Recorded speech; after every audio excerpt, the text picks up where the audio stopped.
구약 성경에서 가장 자주 언급되는 주제는 애굽에서 이스라엘을 구원해내신 여호와 하나님이라는 것입니다. 당신의 백성에게 행하신 언약은 반드시 지키시는 하나님이라는 것을 계속 상기하라는 겁니다. 흔히들 화장실에 갈 때와 올 때가 다르다고 이야기하듯이 급하면 하나님을 찾았다가 받은 은혜를 금방 망각해버립니다. 그리고는 당장 눈앞에 있는 고난에 불평하기 바쁜 너무나도 우리의 치사한 그런 성향이 있기 때문에 그렇습니다. 그래서 창세기 12장 13장에 보시면은 6월절 제사에 대해서 자세히 설명하고 그걸 준행하라고 몇 번씩이나 강조하는 까닭입니다.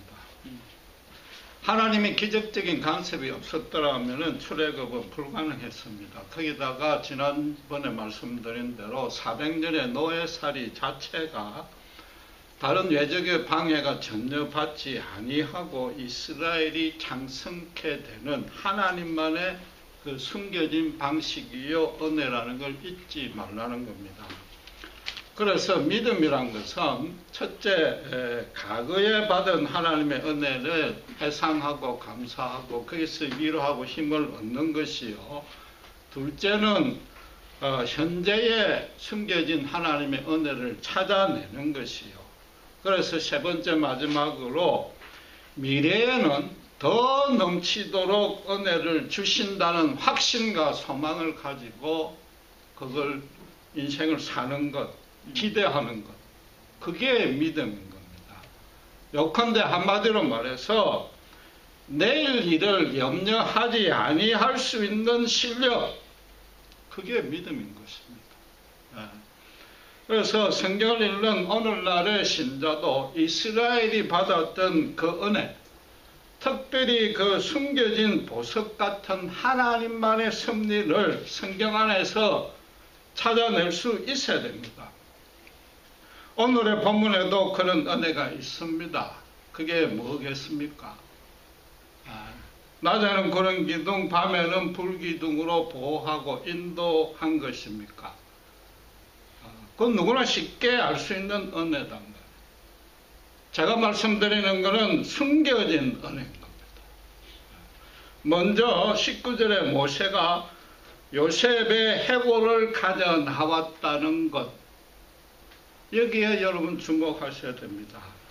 창세기 50장의 마지막 결론이 요셉이 후손들을 모아놓고 너희가 약속의 땅에 들어가거든 반드시 자기 유골 해골을 메고 올라가라고 유언을 합니다. 그래서 지금 그대로 준행을 했습니다. 그 유언대로 했으니까 그건 너무나 당연한 일인가. 또 히브리인의 선조로서 하나님에게서 이스라엘이란 이름을 직접 받은 야곱에게는 알다시피 12아들이 있습니다. 그럼 이왕이면 12선조의 유골을 다 같이 들고 들어가야지 왜 요셉만 그러는가?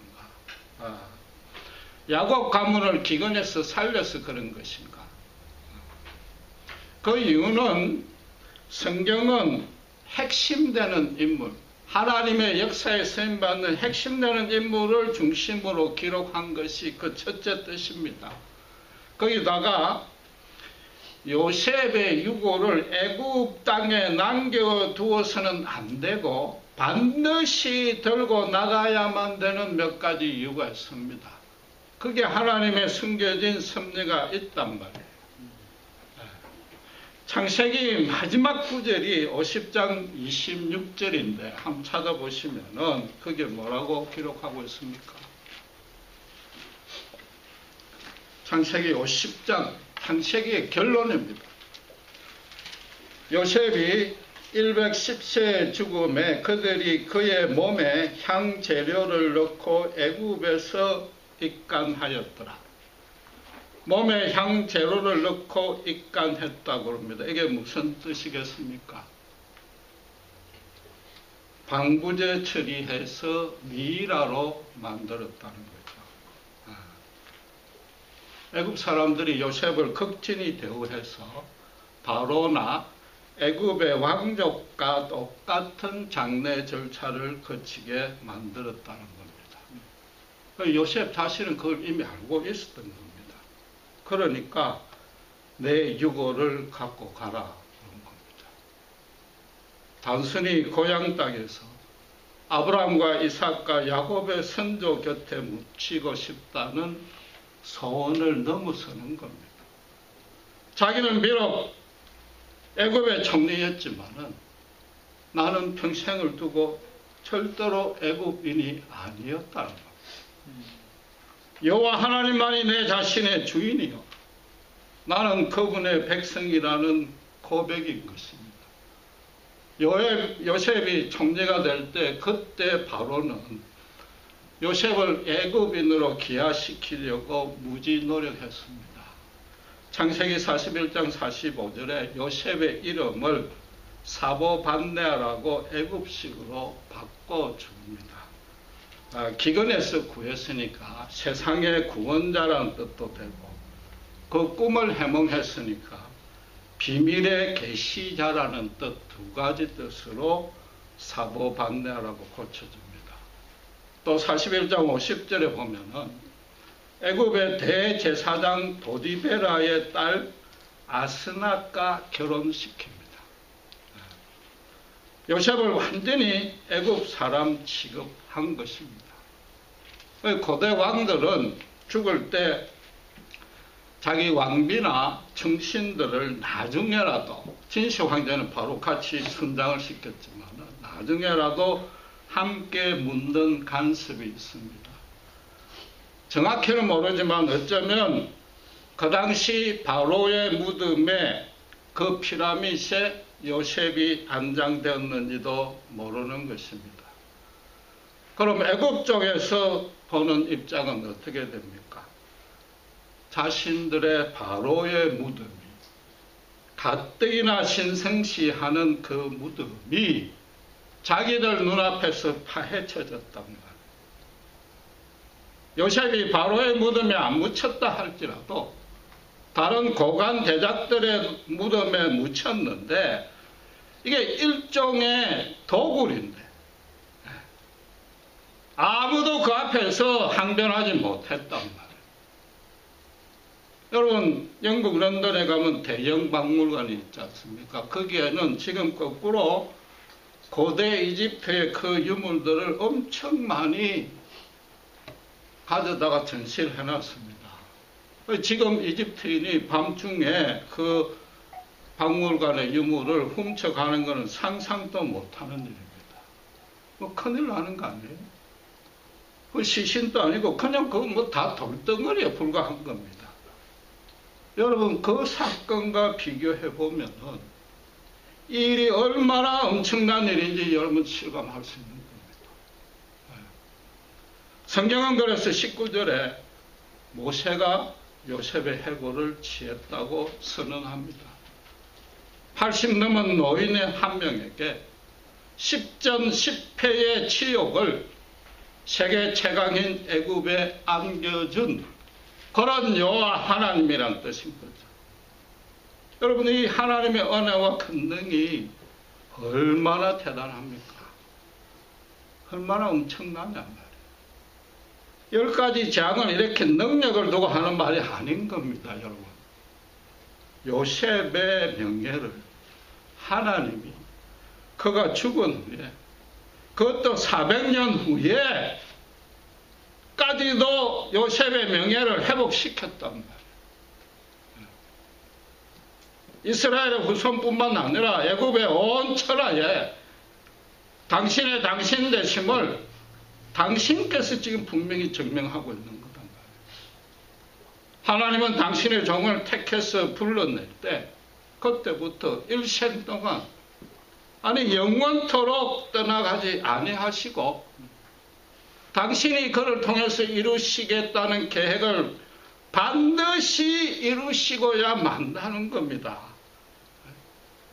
요셉으로서는 현실 여건과 돌아가는 상황상 어쩔 수 없이 애굽의 총리가 되었습니다.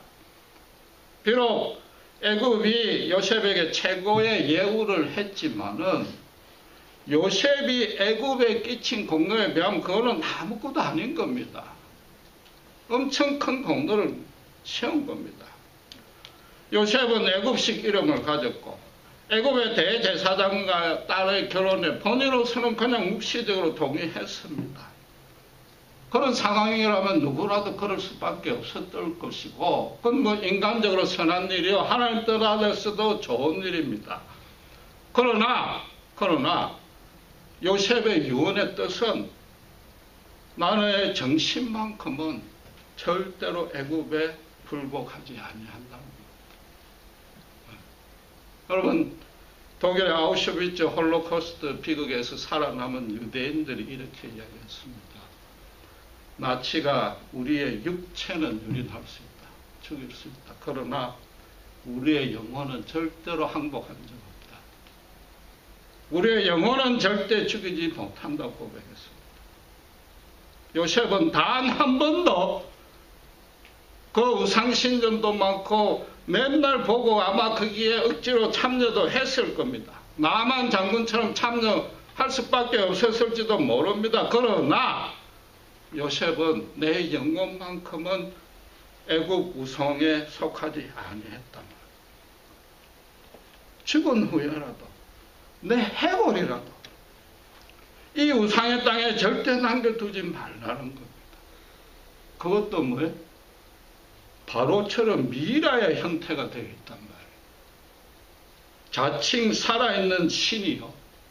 그 미라를 가지고 영생을 상징을 하는데 어떻게 여호와 외에 신이 있을 수 있느냔 말이에요.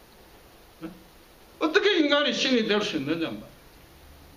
그 양락한 미라를 가지고 영생을 한다고 속이고 있단 말이에요. 요셉은 그 속임수를 결코 수용할 수 없었던 것이란 말이에요. 그건 이단 사슬이요 사탄의 거짓이단 말이에요. 요셉의 유언은 그냥 선조 곁에 가겠다 이게 아니란 말이에요. 여호와 하나님 곁에 제발 나를 여호와 하나님 곁에 묵게 해달라 이거죠. 애굽이 요셉에게 큰 배려를 했고 애굽은 틀림없이 요셉을 애굽인으로 그 역사의 기록으로 남기려 했을지 모릅니다. 그러나 하나님이 이루시는 역사는 그 인간의 역사는 어리석기 짝이 없는 겁니다. 하나님의 역사가 아니라는 겁니다. 그런 착각 제발 하지 말라는 거죠. 요즘 한국에서 유행하는 말로 역사 바로잡기를 하나님이 하신 겁니다. 하나님의 궁극적인 뜻은 그 뜻 안에 애굽이 이스라엘을 창성케 하는 일부 역할은 분명히 맡았지만은 자기들 탐욕대로 자기들 기분대로 마음껏 학대하고 유린했단 말이에요. 그리고 이스라엘에서 모든 유익은 다 얻었습니다. 애굽이 부강해지는데 이스라엘의 그 400년간의 피땀이 밑거름이 됐단 말이에요. 반면에 이스라엘은 그 핍박을 받는 중에 애굽에게 신세진 것 단 하나 없습니다.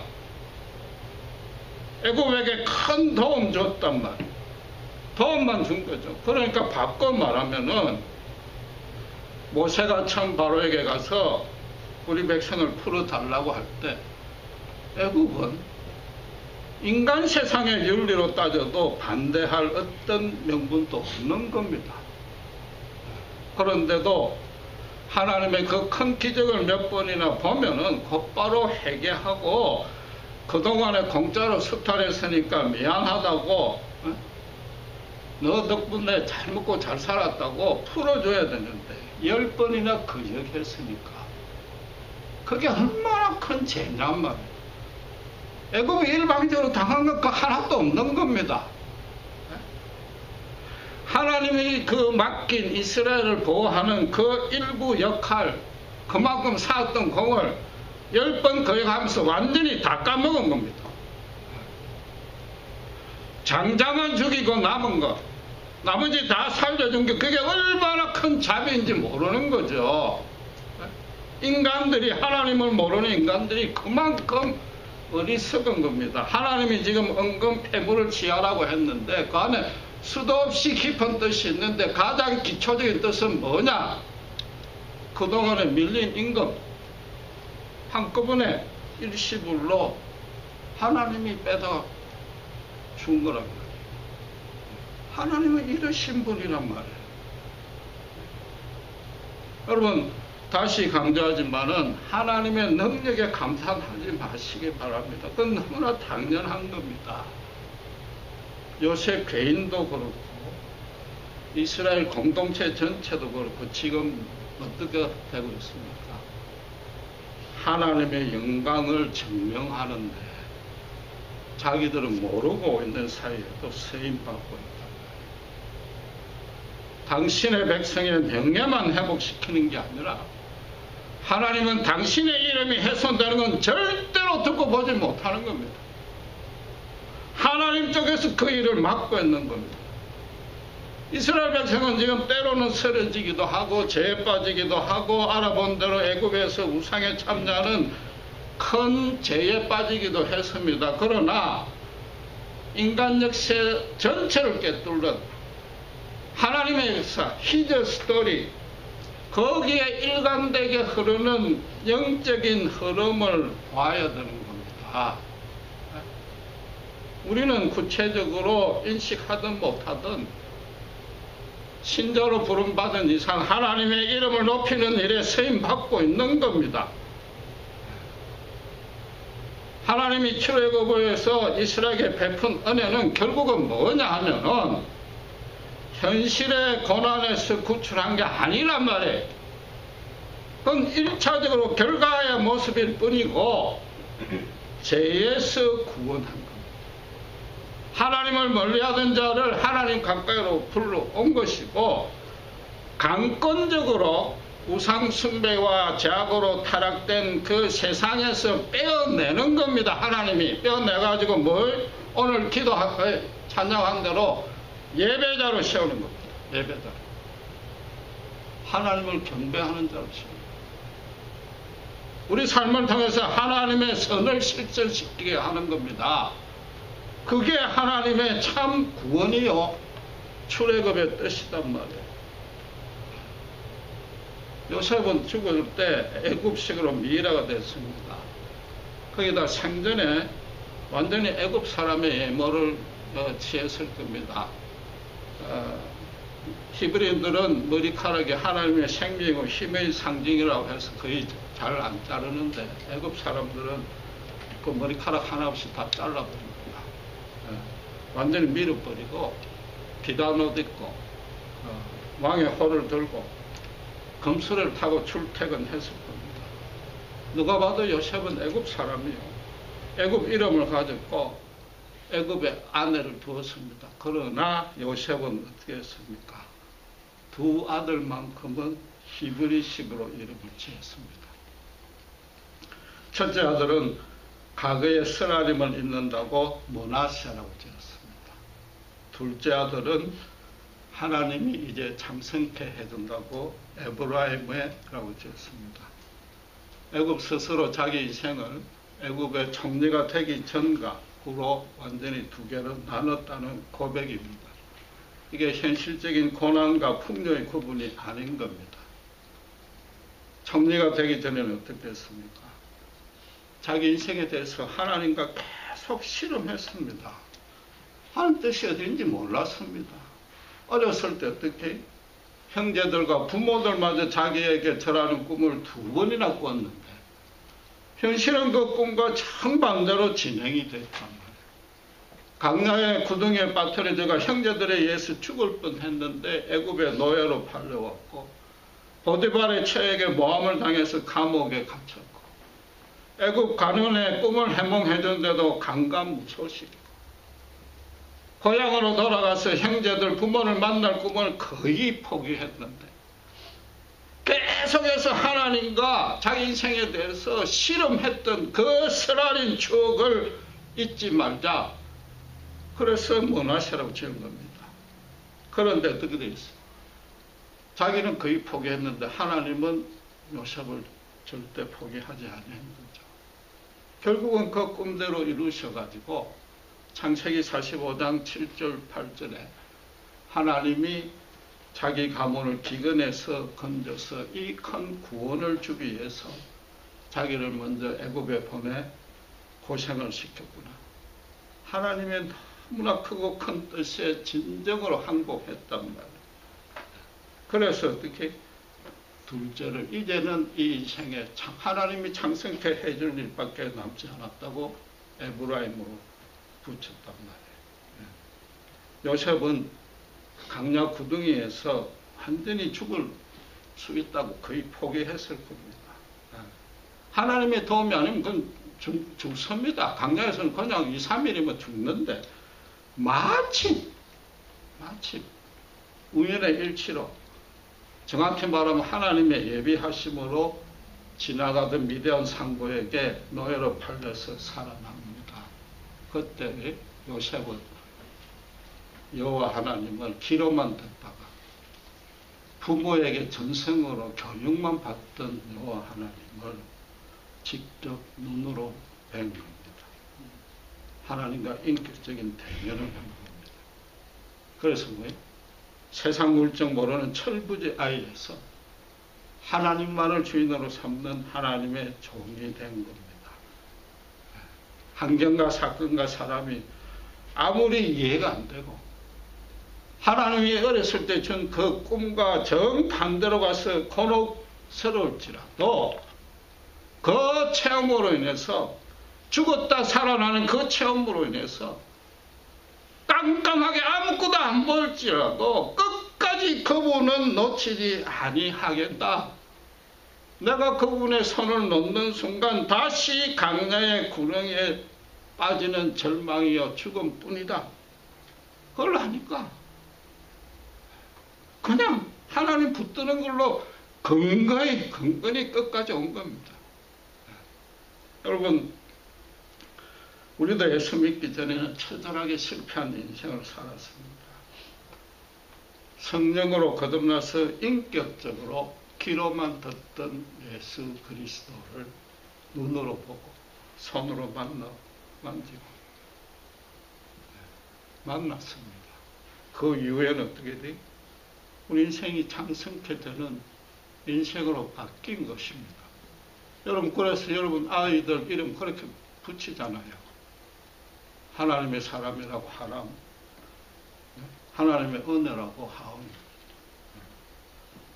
아이들을 부를 때 정말 그런 은혜에 감사하시는가? 현재 고난의 숲을 지나갈지라도 그 안에 숨겨진 은혜를 찾아내고 미래에 창성케 할 하나님을 소망하고 있는가? 이 므낫세와 에브라임은 어떻게 됐습니까?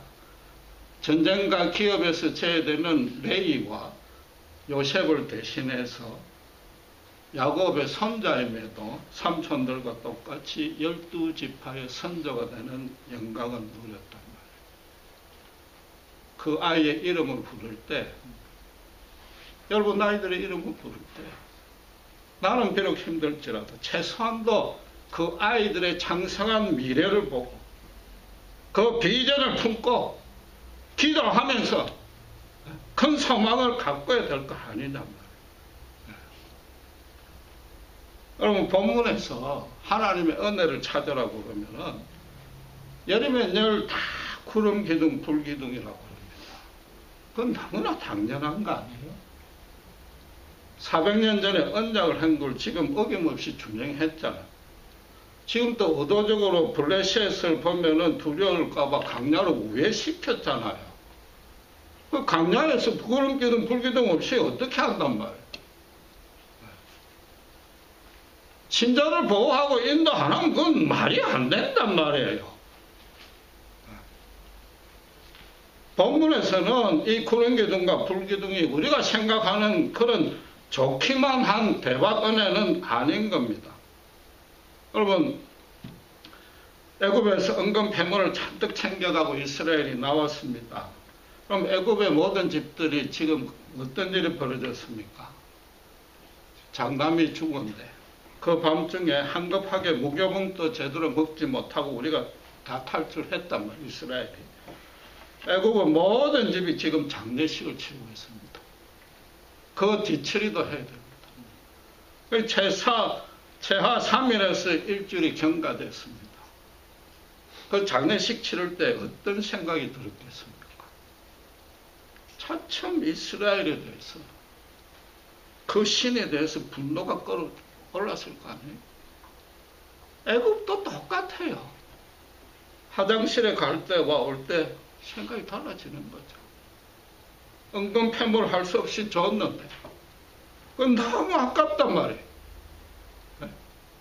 IMF 때 우리가 집에 있는 금부치 뭐 해가지고 나라 빚을 다 갚았는데 당신은 이건 너무나 더 큰 완전히 거들날 그런 일 아니에요?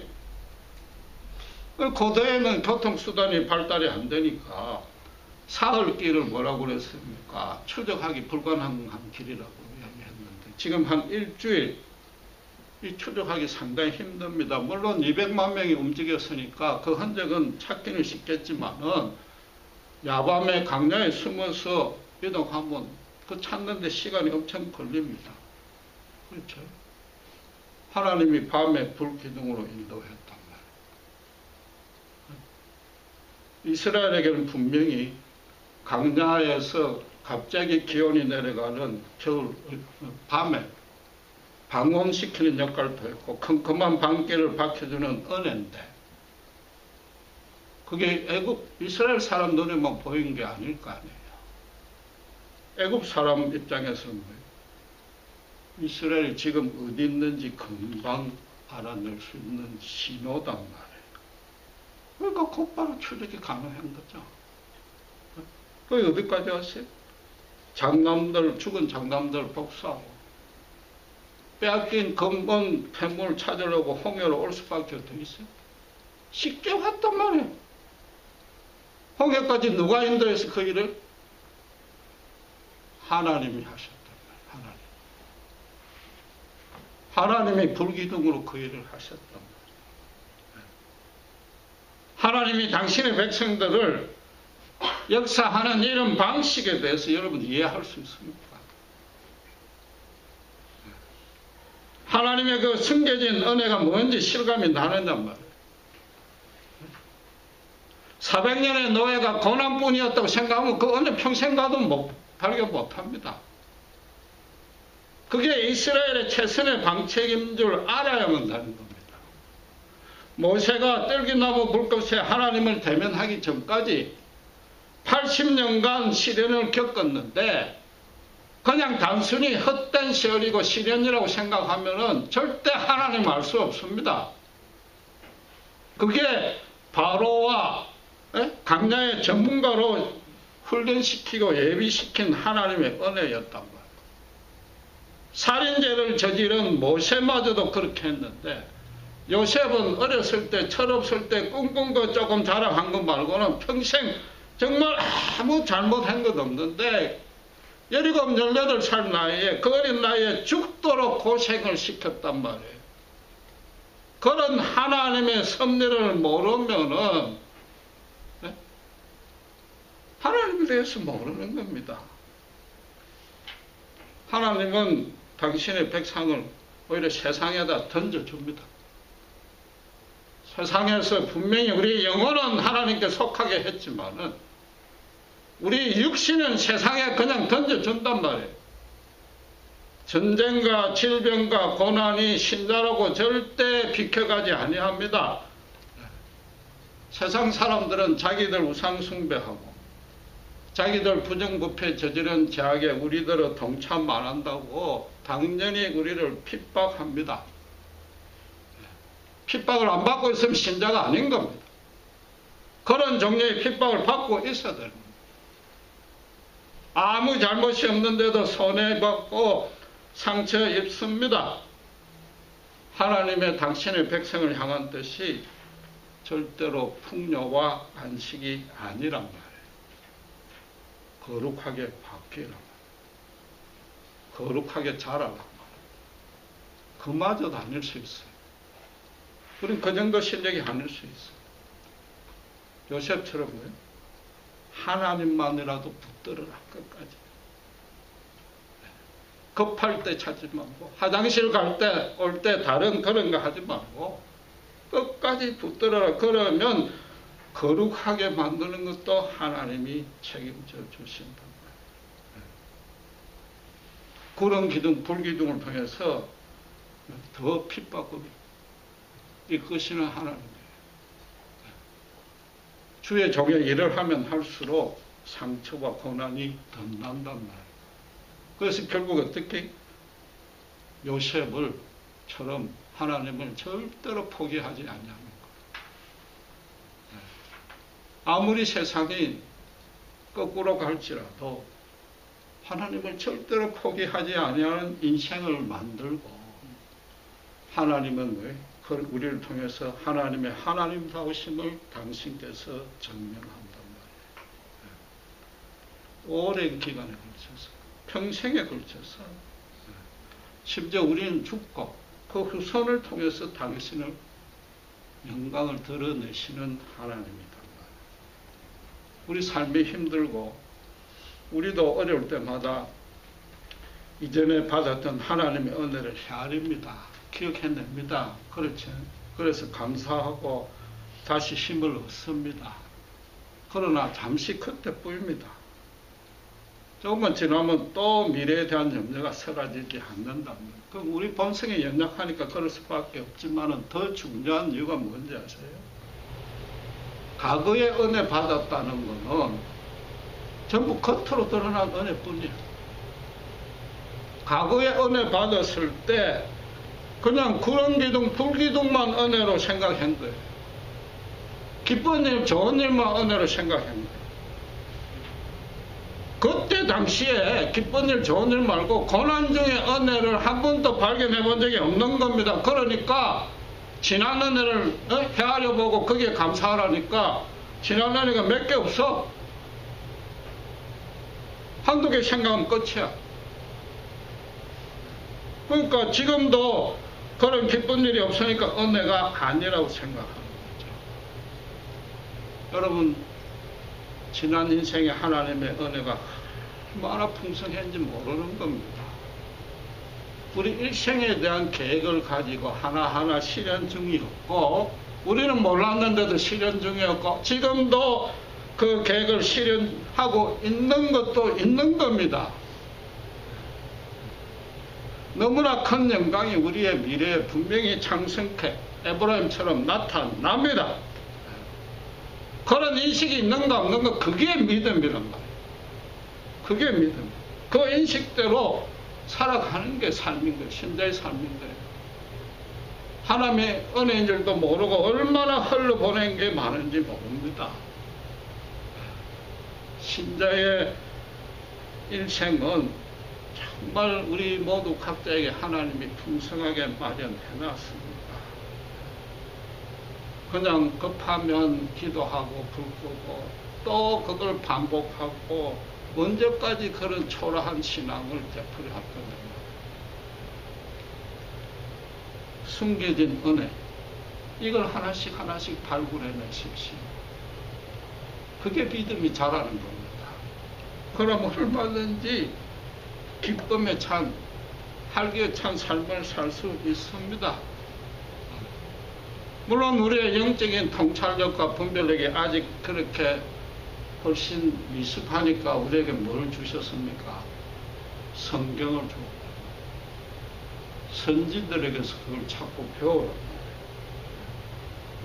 우리가 갈 길은 모르지만은 요셉처럼 캄캄할지 모르지만은 요셉처럼 소망을 키워라. 절대로 포기를 하지 말라. 신학적으로 모순이 있는 얘기고 나중에 설명이 필요하지만은 해골마저도 요셉은 내 해골마저도 당신의 품 안에 거두어 주시옵소서. 그런 소망이 있었단 말이에요. 그런 믿음으로 살았단 말이에요. 그러면은 현실이 아무리 우리를 실망할지라도 얼마든지 신나게 살 수 있습니다. 최소한도 넘어졌다 다시 일어설 수 있고 그것도 안 되면은 조금 더 너긋해질 수는 있는 겁니다. 그것도 우리 믿음 때문에 그런 게 아닌 겁니다. 우리는 한 치 앞도 모르지만은 하나님이 우리를 태초부터 택하시고 우리가 이미 예수 십자가를 통해서 인격적으로 그분을 대면한 이후로는 그분이 우리를 끌고 가는 겁니다. 에브라임의 창성한 인생이 여러분 앞에 놓여 있는 겁니다. 기도하겠습니다. 하나님 아버지 하늘 감사합니다.